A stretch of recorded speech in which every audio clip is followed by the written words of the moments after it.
Okay, good afternoon, everyone, and welcome to NFU Energy's webinar this afternoon. So, solar solutions, unveiling government grants for clean energy initiatives. So I'm Gemma, I'm Head of Marketing at NFU Energy. And before I pass on to my colleagues, both Thomas Ovenden, who is our Renewable Energy Solutions and Channel Manager, and Erin Roosbridge, which is our Senior Project Engineer, I just want to go through some housekeeping before we get going. So you'll all be muted. If you want, then if I could ask you to put yourselves on mute.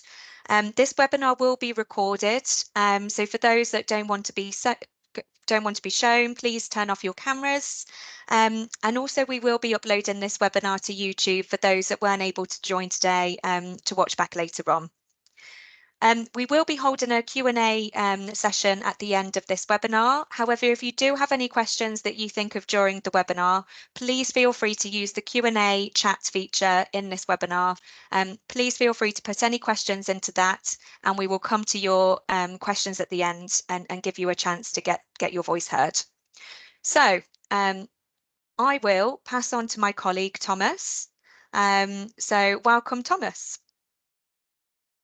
Thanks, Gemma. Let me just share my screen. We'll kick things off.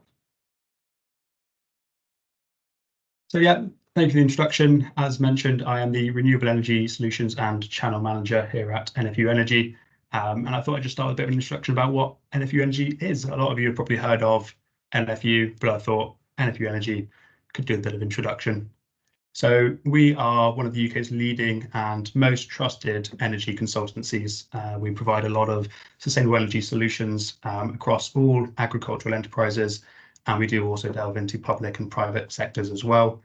The services we offer range from a number of energy-related matters, starting with contracts, so that'll be energy import and export contracts, ranging into energy consultancy and compliance services, as well as energy account management. And lastly, renewable energy, which is something I'm sure a lot of you come here today to hear about. Just to break it down a little bit further, within the contracts, we work with a wide variety of energy suppliers. Through them, we offer multiple buying group opportunities. We have a lot of market knowledge, a lot of expertise that we are happy to share with all members and clients.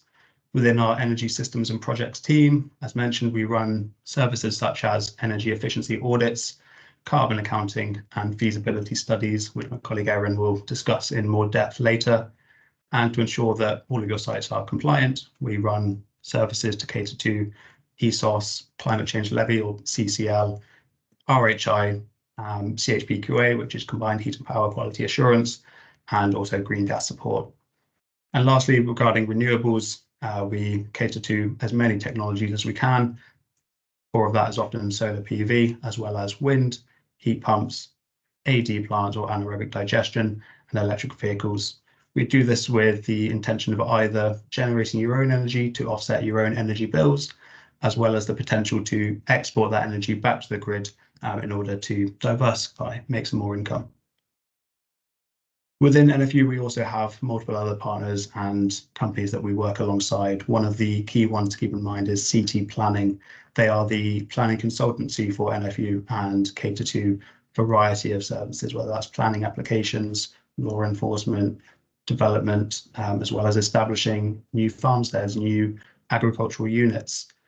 There's a lot of services they provide, and for any NFU members, they will give you quite a hefty discount on your first piece of commissioned work. So would absolutely keep them in mind when considering, any renewables or other projects for your site.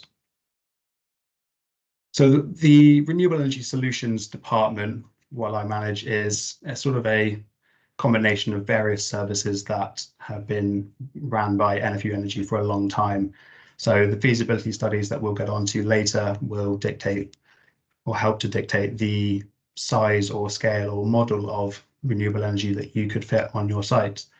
The influence and knowledge afforded to us by NFU and the NFU mutual group secretaries come into play here as well. We can cater to the local area. And regarding contracts, if you're looking at offsetting some of the energy bills, or you're producing too much and looking to export back to the grid. And lastly, as I mentioned, CT Planning can play a role in the planning or permitted development around various renewable energy technologies. So onto the renewable energy solutions service that we run, it has now been operating for just over 2 years. And the intention was always to connect any of our members or other clients with reputable installers of renewable energy technologies and oversee the success of these projects. We want to ensure that they go as far as possible and are, well maintained, that they're as profitable for you as possible. The service started with just 2 solar PV installers. That was right at the beginning, and they covered as much territory as they could, but obviously they were limited in their range. Now we operate nationwide through many other partners, and we have expanded to include numerous different technologies. In the graphs here, you can see even the difference that's been made between 2022 and 2023. We had 8 providers of solar PV in 2022. It's now up to 15 as of 2023, and will continue to expand. The technologies as well have expanded. We've sort of had a wind provider in 2022. That was a solar PV provider who had a partner that did the occasional bit of wind. We now have actually 3 established installers of wind turbines, and that can cover England, Wales, and Scotland. So the entirety of the UK is covered for solar and wind technologies. The providers of EV charging, heat pumps, as well as our developers who are providers of solar farms, wind farms, battery farms, areas where you can lease out large areas of land for almost like a passive income. They will help establish those. They'll check the planning requirements around it, and they will take all the work off your hands. So that's an option for anyone that doesn't want to, invest in their own system, but want the benefits of a renewable energy on their farm. And lastly, as you can see on the 2023 chart, is channels. That is any service beyond our renewables that we still work with third parties for, to provide as wide a range of services as possible to our members. So just to talk through the process of how our renewable energy solutions works. Any inquiry that comes in, whether that's via a call, an email, or however, will be reviewed by our internal team. We will get in touch, usually by phone, and we'll do a desktop review of the project that you have in mind. We'll take a look at your energy demand. We'll take a look at the site and identify suitable locations. We'll take into account the roof material for a solar PV system, things like that. Anything that an installer would need on that initial review, just to check that any project is feasible and what else may be required. Following on from that, we will utilize one of our trusted partners, and we will select the most appropriate installer for you for your project. If for any reason you wanted multiple quotes, either to compare prices or, for example, the upcoming grant where you may need multiple quotes, we can make that happen as well and find multiple appropriate partners for your project. And we will send you an email just to let you know who you've been sent to and a bit of a timeline for when you may hear from them. Thirdly, we will provide a tech check. That is our technical review of any quotes that are sent to you by our installers. This will look into the hardware that they have recommended. This will look into the financial input and returns. We'll try and break down what the quote says, just to make it as transparent as possible for you, so that you have all the information you may need to make an informed decision on whether you want to proceed with the quote or not. And up until the signature of the quote, this entire process has no cost at all. We don't charge any fees for this. So it's up to you whether you sign that project and go ahead or not. But at any point, you are welcome to back out. There is no obligation and no cost. If you do decide to sign the quote, then you will proceed with the installer, and they will set a date for the installation. We will keep in touch with the installer. We will track the progress of any projects and make sure everything proceeds as planned and to the date that is intended. And lastly, following the successful installation of the project, we'll ensure that you receive any support and additional advice that you would need following on from that, whether that's an issue has arisen with the system and you'd like our input on it first, whether there's additional sites that you would like support for. Anything that comes to mind following the installation, we'd be more than happy to support with. And the way that our installers work, just to run through what a likely process would be, it may differ from installer to installer, and it may differ based on which technology, but just to give a bit of a rough overview of what you may be able to expect is, when we make that referral, we would expect a call within at most 2 weeks. Hopefully it would only be a matter of days, but there are often peaks and troughs with how busy some of our installers are. So they will make a call within the first 2 weeks to make their introduction, to make themselves known. Following on from that, if applicable, they will come and visit the site. Any site surveys should be free of charge. They will take a look at the site, make sure that the information that we provided is reputable, and then they can use that information as well as their own from the visit to put together a quote for you. That would be step 3. Any quotes are, as mentioned, reviewed internally by NFU Energy just to ensure that everything is as it should be, that the price is correct, the hardware is of a high enough standard, and that you are getting the most value for your money as possible. Once signed, the project will progress, the installation date will be set, and you'll slowly work towards that. That's where the installer really, begins to order equipment, plan their installation teams, things like that. Step 5 will be the actual installation itself. The length of time for the installation will vary depending on the size of the project. It could be a day or 2 for a small system. It could be a week or 2 for a large system. It normally starts with things like the scaffolding going up, and will conclude with testing and commissioning of the project to make sure it is functioning as planned. And the last step is often a maintenance package. Most installers will provide this. It can vary from the cheapest end, which will be cleaning and minor monitoring, up to full remote monitoring, repairs, warranties and such. And yeah, that is up to you. That's up to your discretion on whether you go for that. I think it's often worth it for the initial steps until you've kind of got to grips with the project. But after that, it's up to you. They can be fairly easy to clean and even self-cleaning to an extent. They're weather resistant and rain will wipe off most dust and dirt. But if you're on a particularly dirty site, there may be more accumulation on the panels and more regular cleaning may be needed. So on to the potential grants that are available. That makes it far easier for a system to be installed and afforded. And the first one I'm going to mention is the calf housing for health and welfare. This is a grant that is now closed, which is unfortunate, but hopefully some of you may have seen it or considered it at the time. But the reason I bring it up is that if there is a high level of success with this grant, then it may be open to new agricultural sectors moving forward. What this grant afforded to was improvement or construction of new housing for calves or baby cattle, in order to improve the welfare of the animals. It did also a little bit of money for solar PV to be installed on the roof of the systems or on the roof of the structures. So hopefully this does open to new areas of agriculture, and so more people can benefit from it. The second grant that I'm going to talk about is improving farm productivity. We're now in round 2 of this grant, and it is live now. The eligibility checker is open and ready for applications. This is considered as stage 1 of the application, and will be closing 21st of March this year.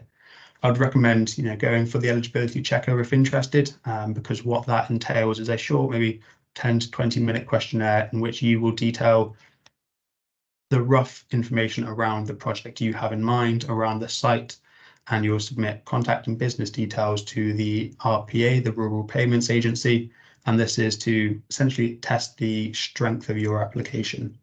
If your application is strong enough and they want to consider it for a full application in stage 2, you will get an email, and this is the full application window. It's dependent on your success, as mentioned, and will close in June 2025. Third grant, which I'll come on to later, is Industrial Energy Transformation Fund.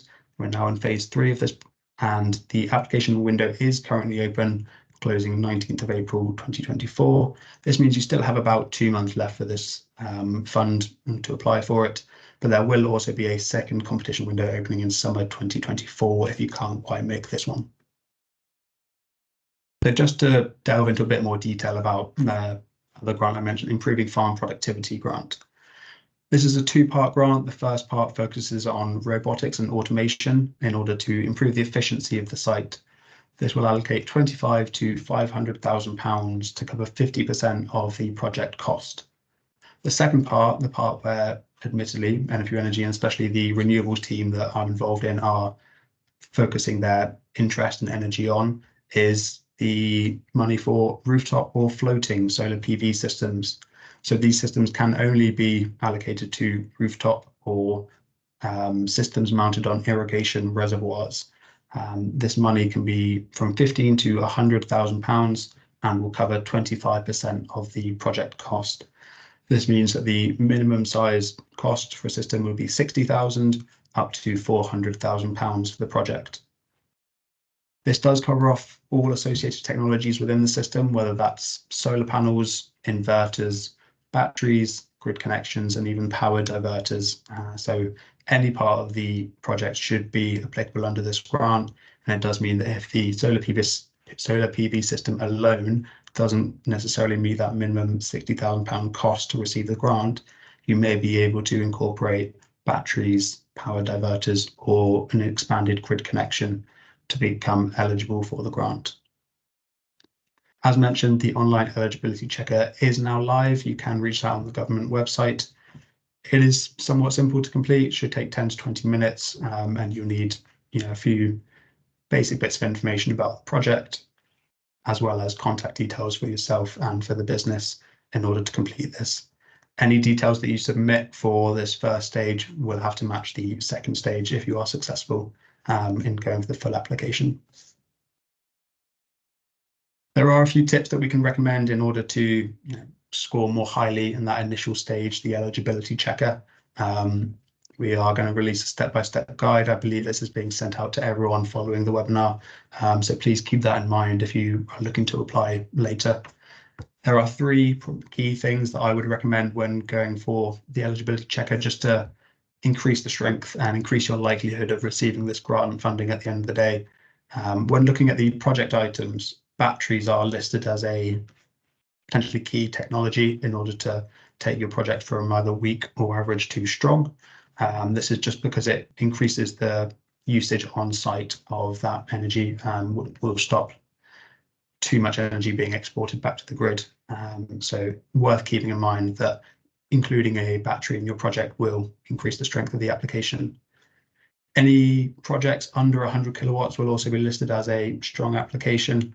This is because we want to, they want to ensure that the project helps as many people as possible. We want it to be wide ranging, and therefore the best way to do that is to help lots and lots of smaller scale projects rather than investing all of that funding into one big project. So anywhere from up to 50 kilowatts or 50 to 100 kilowatts should mark as a strong portion of your application.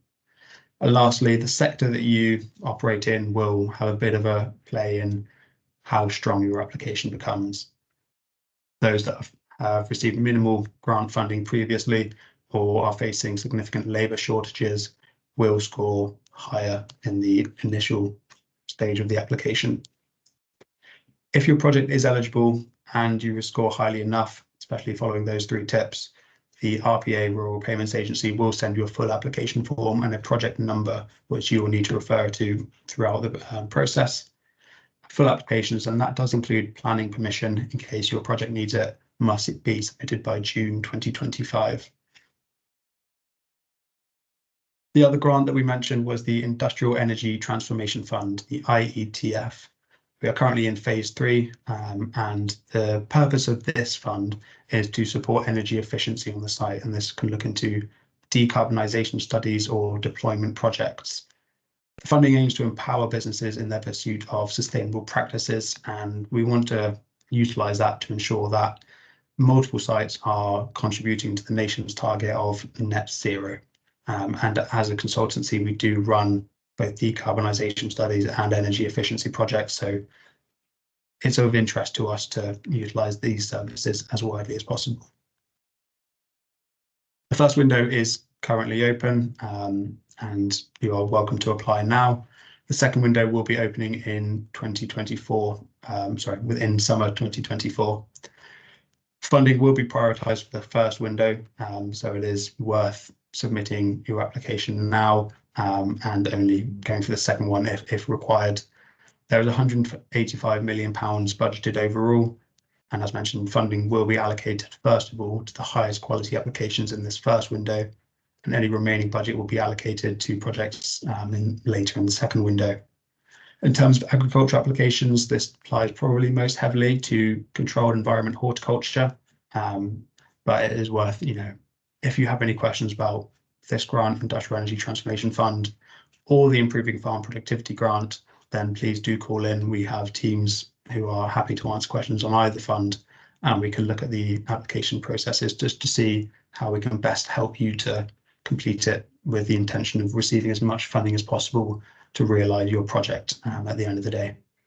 So that's it from me for now. And what I'm going to do is I'll stop sharing my screen and introduce you to Erin, who is one of our senior project engineers, and we'll let him cover off some of the topic that he's going to discuss, which I think is listed renewables and the feasibility studies that I mentioned earlier. All right, thank you, Tom. Hopefully you can all see my screen now I'm sharing. So I'm Erin Rusbridge. I'm a senior engineer in the technical delivery team here at NFU Energy. I've worked here for just over 5 years now, delivering, as Tom mentioned, feasibility studies, energy audits, carbon assessments, and all kinds of compliance work as well. Anything energy related, and particularly in horticulture. So my talk today is going to be sort of an introduction to renewables and a little bit on feasibility studies. The first question really is sort of why would you install renewable electricity or heat production on your farm? And to sort of begin to answer that, I've got a few slides here that are on the energy market, which everyone is sort of aware of and has been affecting all businesses for the last few years, and has become a real sort of pain point. So this is a graph of average monthly cost for gas on a wholesale market for the last few years. Without getting too deep into the data, it's sort of suffice to say that it's been incredibly volatile. There's been huge swings month on month of up to 100% in the peaks during 2022. And although the average price now has come down to around about £50 per megawatt hour so far through 2023, and that has continued for the first couple of months of 24 as well. The range is still fairly high. So the contracts that you might be signing now, if you were going to sign a fixed price contract, might be somewhere around a 6 pence per kilowatt hour. But the volatility is still very much there. So there's sort of a risk premium, which is added on to whatever contracts that you might be signing for fixed prices. And that's the sort of the gas market side. This is electricity. It's the same type of data. It's an average monthly wholesale price, and it follows the same trend. The average price is roughly the same shape, but you can see quite clearly the volatility is much higher.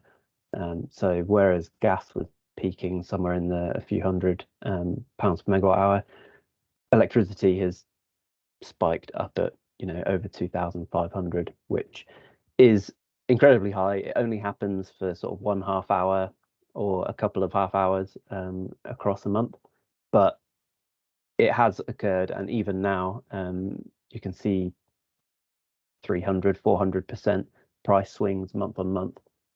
So this volatility of electricity, all of this in regard to the energy market, is to say that having some energy security for your business is really important.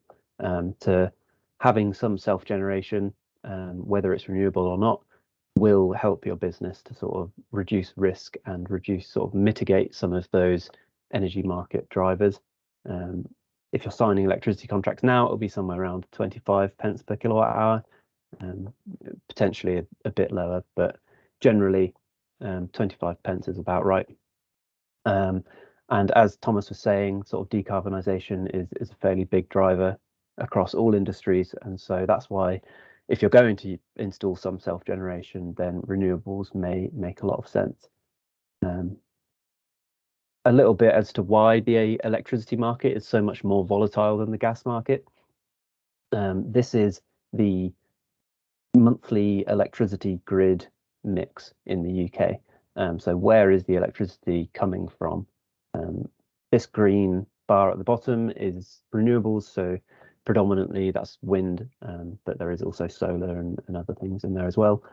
And then the next biggest chunk is fossil fuels. So the issue with renewable generation on the grid, it makes up somewhere between 30 and 50% of the total supply month on month, is that it's very unreliable.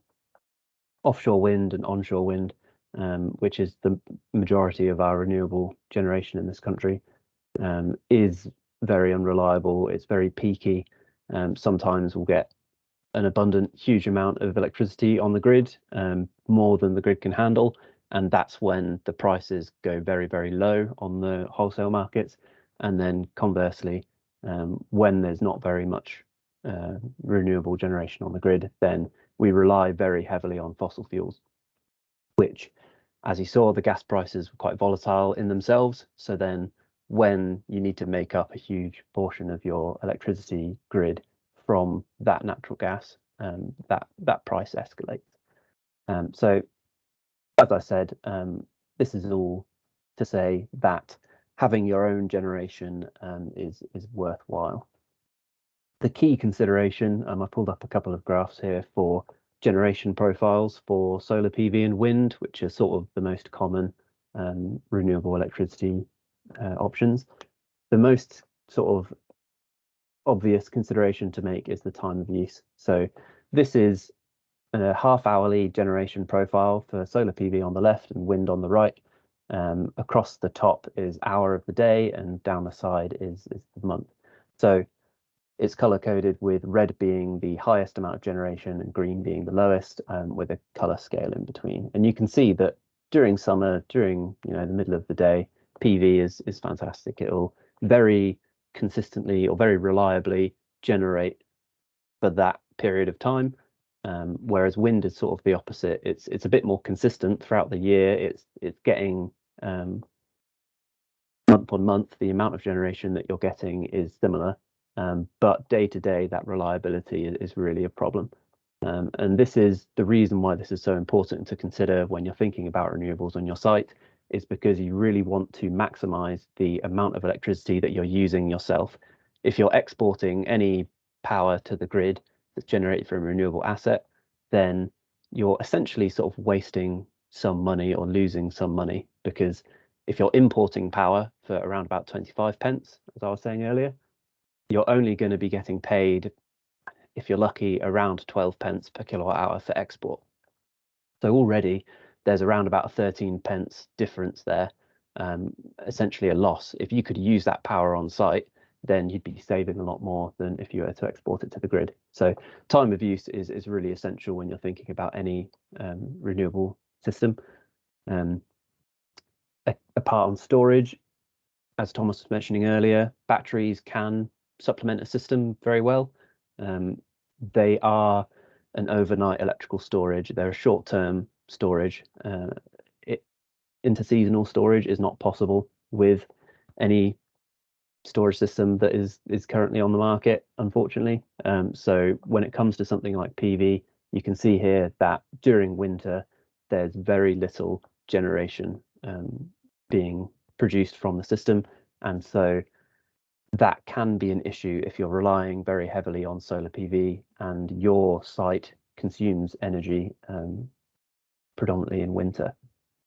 And that leads a little bit onto a sort of aside on the importance of data. So this is a electricity import profile for one of the clients that I've worked with recently.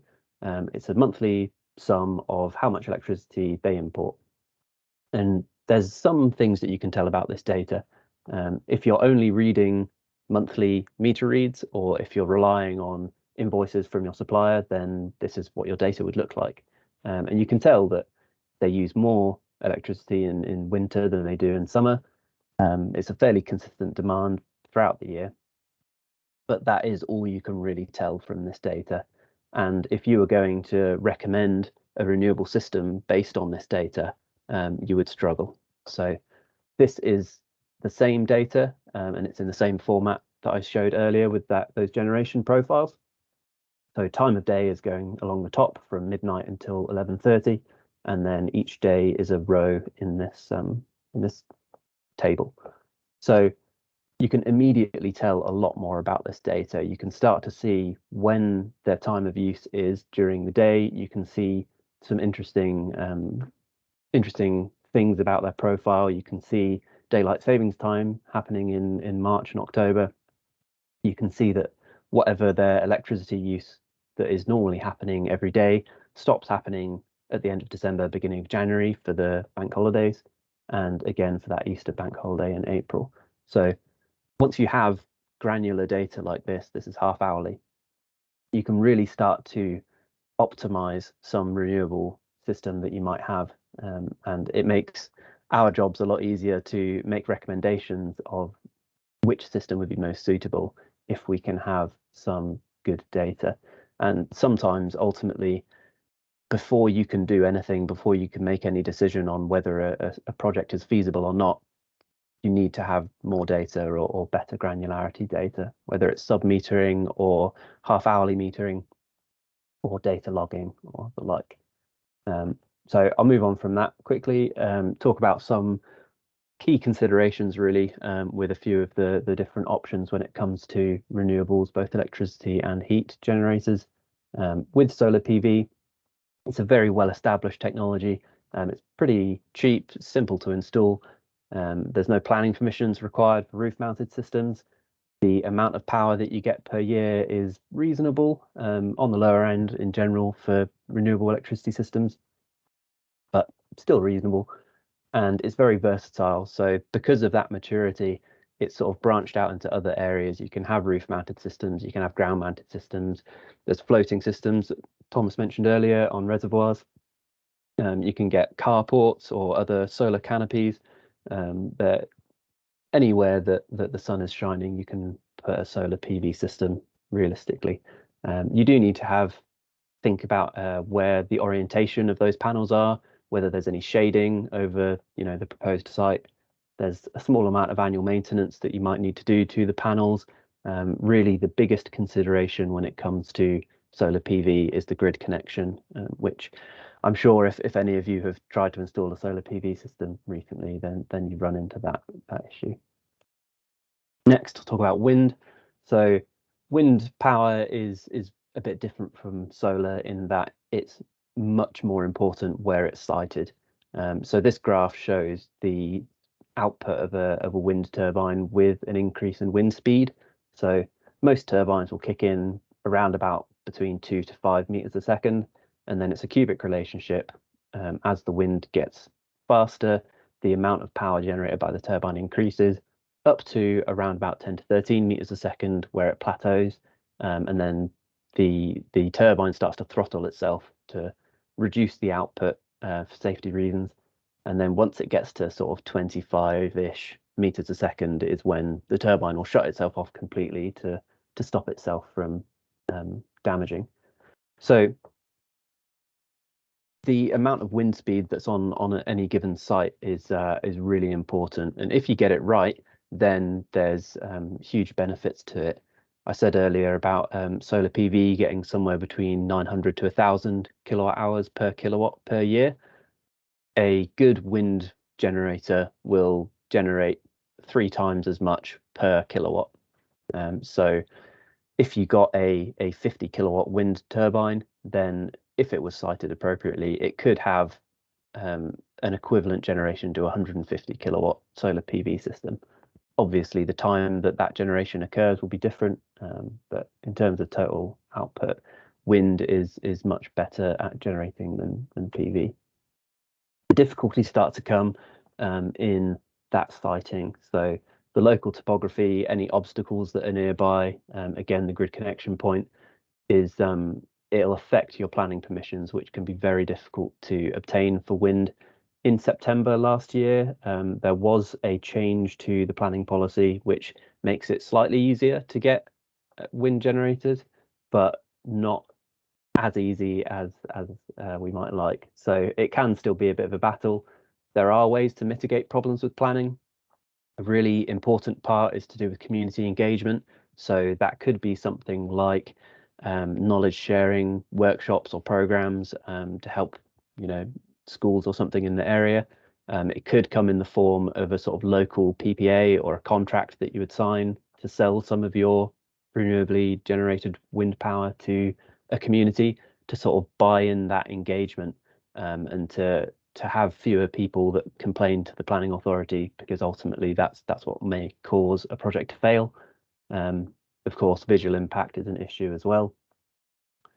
I've got some images here that show turbulence of wind when encountering an obstacle. So if you've got, in this case, it's a house with a height h, then your turbine needs to be at least 10 times that distance away from the obstacle for it to not feel that turbulence anymore.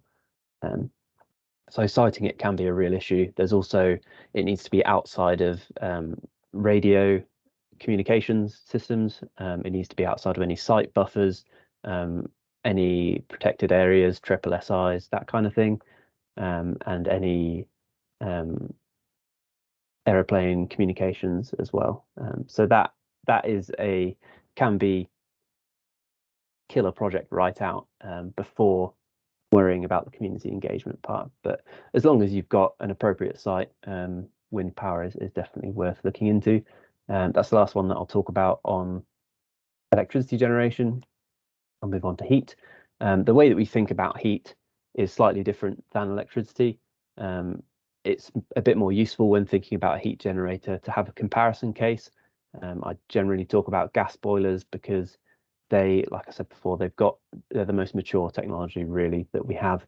They're very cheap to install, they're very efficient, they're cheap to run. I said gas earlier is somewhere around 6p a kilowatt hour, which means after you've burned it and you've produced some hot water from it, the heat that you get is around 7p per kilowatt hour. There are some losses, but you do get that sort of high temperature output.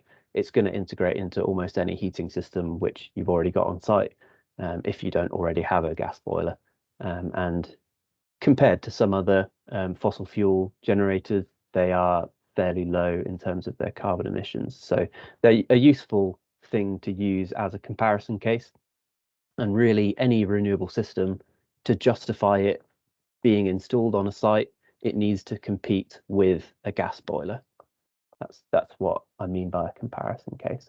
So if we start with looking at biomass, with wood chip, which is the most common sort of fuel that you're going to find, wood chip costs around £120 a tonne, which equates to around about 3.2p per kilowatt hour heat delivered, which is much cheaper than what I said earlier with the natural gas boiler.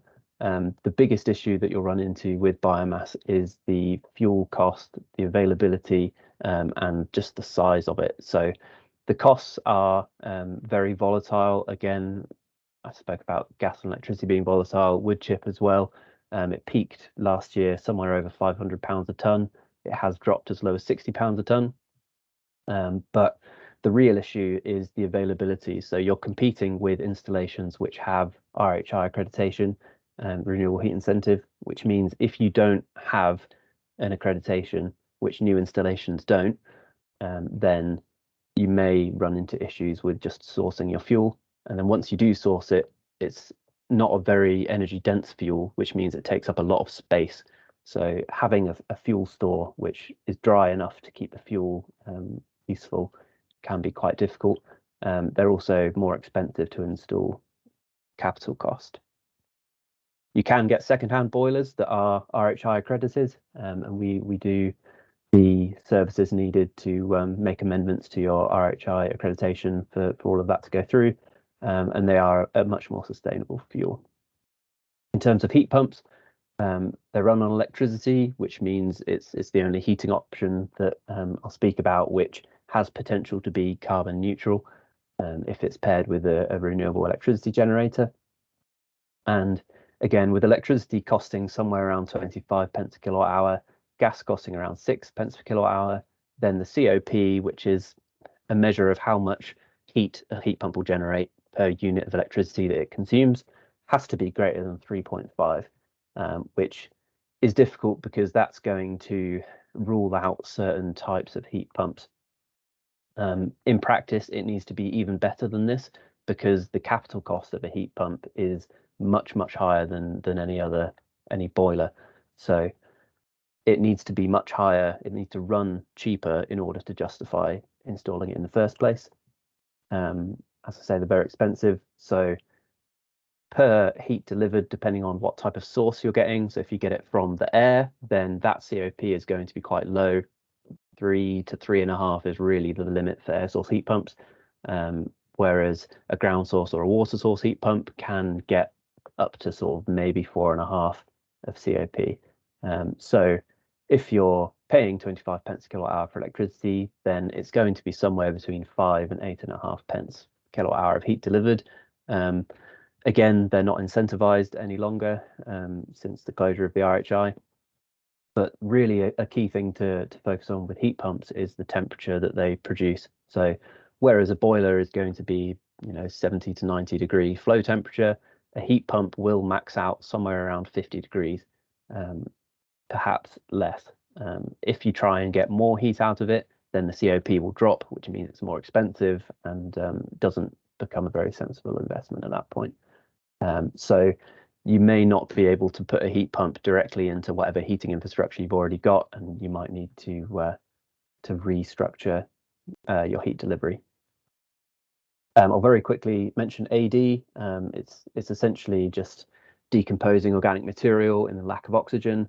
It produces biogas, which you can then burn to produce heat and sometimes electricity as well. It can come in all kinds of different types, whether it's a small sort of bag in the back of your garden, all the way up to a sort of permanent structure with huge amounts of feedstock throughput. As well as the biogas, you're getting a digestate, which is a sort of suspension of undigested material, which can be spread into fields as a fertilizer. You can feed it with waste materials such as slurries or food waste or anything like that, as well as specialized energy crops. The key consideration with AD is that it needs a very good consistency. So to get biogas yields which are consistent throughout the year, you really need to be feeding it a similar sort of diet, and it needs a very high load factor. So somewhere around 8,000 hours per year is pretty typical. They need to be fed pretty much constantly. And then I've written here at farm scale, the most viable use for that biogas is CHP. So that's combined heat and power, where you're generating heat from burning the biogas, and you're also generating some electricity. It's going to be like a baseload generator. It's always on, as I said, 8,000 hours per year. So you need to appropriately have size how big the CHP is and how big your digester is based on what your electricity demand is. So a very quick bit about feasibility studies. It's essentially just an assessment of how viable a system is, and that means something different to different people. It could mean it's a technical assessment. How does the system work? How does it match my consumption profiles? Am I able to operate this based on my grid connection? Those sorts of things. An economic assessment, what are the costs? What are the paybacks? How does it compare to other technologies? And then logistical, do I have the right permits? Am I in the right area? Is there protected areas? Do I need planning permission? Is my grid infrastructure going to need upgrades? All of that kind of sort of logistical assessments. And it really is bespoke for any project. So more than the technologies that I've spoken about here, that any kind of technology, not even necessarily just renewables, a feasibility study really is a bespoke piece of work that we can do that will look into how viable your system is, whatever viable means for you. So I think that is the end of my slides. So I think I'll pass back to Gemma now to field any questions that we've got. Perfect. No, thank you, Erin, and thanks to Thomas as well. We have had a couple of questions come in via the Q&A and through the chat. So I'll start off. So first one is, and this one's for Thomas, if I have a current solar and battery installation, can I add it to an additional system? So I think this grant applies to the installation of new systems. You can't use the funding to upgrade an existing system. You couldn't replace the batteries or the panels with new, more efficient versions. You would have to install a new system using this grant funding.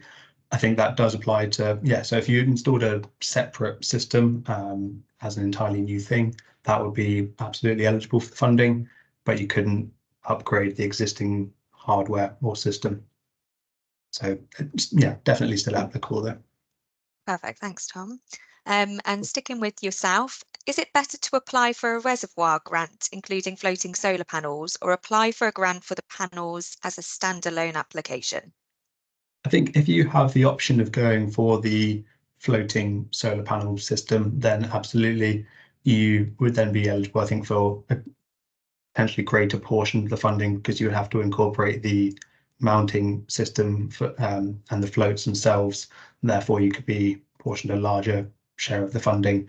I think when detailing the cost, you would have to break that down both in the initial stage as well as the full application to state how much the floating portion and the mounts would cost. So then if you don't claim those back when going for, say, a rooftop solar PV system, and you didn't proceed with the floating system, you would only claim the panels and the associated technologies and not the cost for the floating side of things. So I would recommend going for the floating side of things if that is a viable option for yourself. That way you have the option further down the line.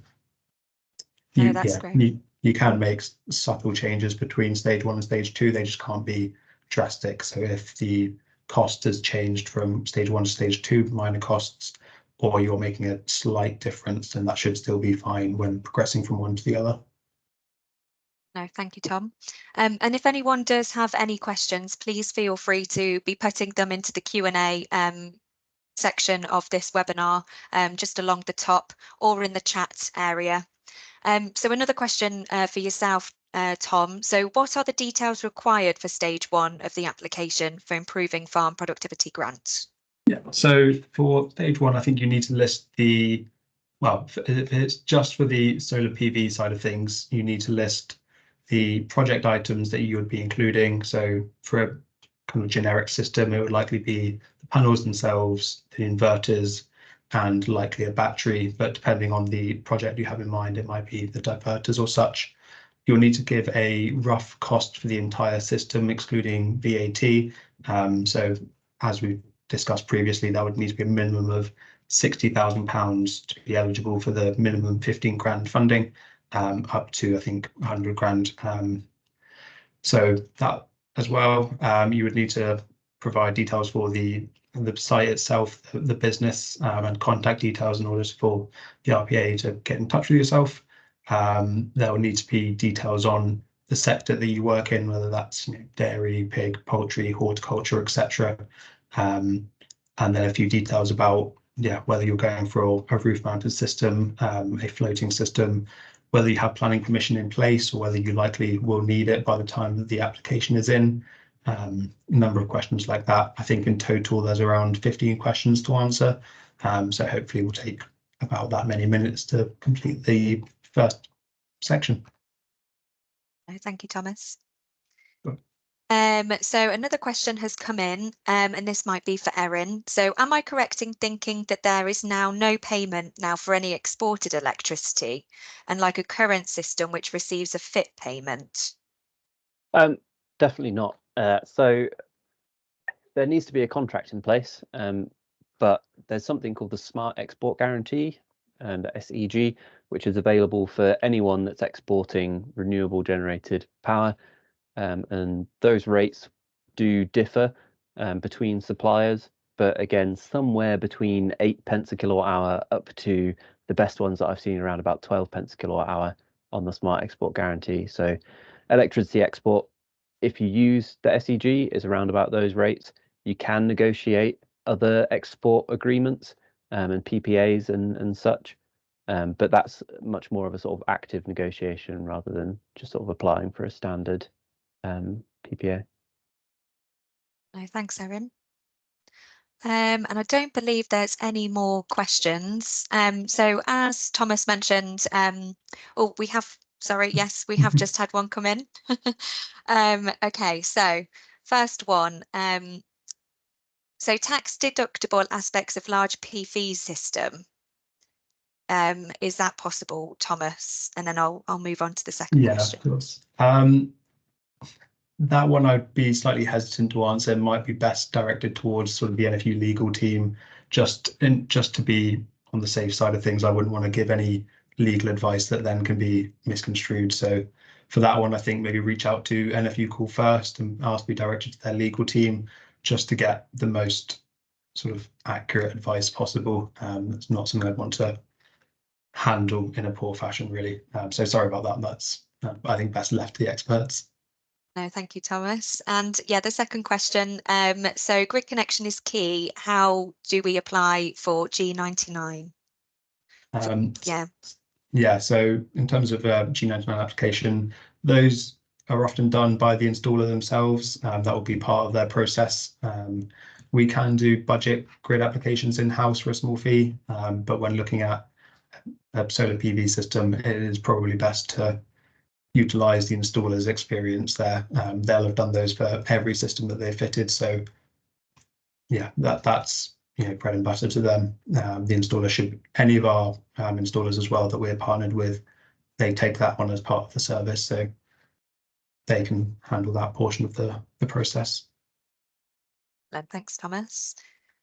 Okay, if there's no more questions, everything we've discussed today, we will send an email with all of the information. And also, as Tom included in his slides, we have put together a step-by-step guide for the Improving Farm Productivity Grant eligibility checker, should you wish to go ahead with that. So that just gives some simple steps on, the best ways to get onto that funding. So we'll be sharing all that in an email following this webinar. But thank you all for joining today. Thank you to both Thomas and Erin. And it's been a pleasure to speak to you this afternoon. And thank you all. See you next time.